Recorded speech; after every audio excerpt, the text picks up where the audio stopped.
таза шайлоону жакшы тартипте өткөзүп алайлы. Ошол нерсеге элдер дагы жардам берсин.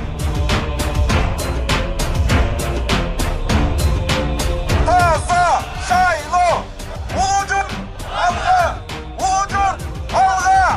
Улуу журт алга! Элим сатылба! Улуу журт саясий партиясы элдин партиясы. Мына ушундай эр азаматтарды тандап алыңыздар, урматтуу элим. Ел биз ишенче келеткенбиз да, алар биз ушул продукттөрбүз, анан акча беребиз, анан минтип беребиз десе эле баарына ишенип алат экенбиз. Эгер алар кылган болсо, 30 жыл бою аларга мүмкүнчүлүк келген. Эмнеге кылбай келген? Бул жерге депутат болуп келет, өзүнүн бизнесин коргойт, болду. Урматтуу элим, ошол берилген акчасы түгөнбөй койбойт, түгөнөт. Мына 30 жыл ошол болбогон акчага алданып келдик. Акча бергендерге, шагыл төккөндөргө алдамаңыздар.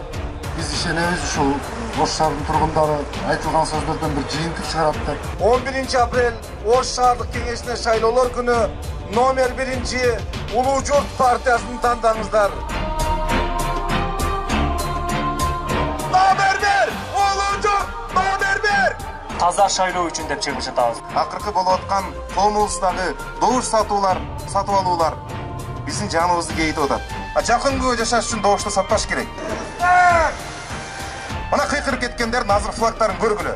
Урматтуу милиция кызматкерлери, мына ата журтум Кыргызстан деп эшекте айкырып кеткендерге провокацияга чара колдоносуңарбы жокпу?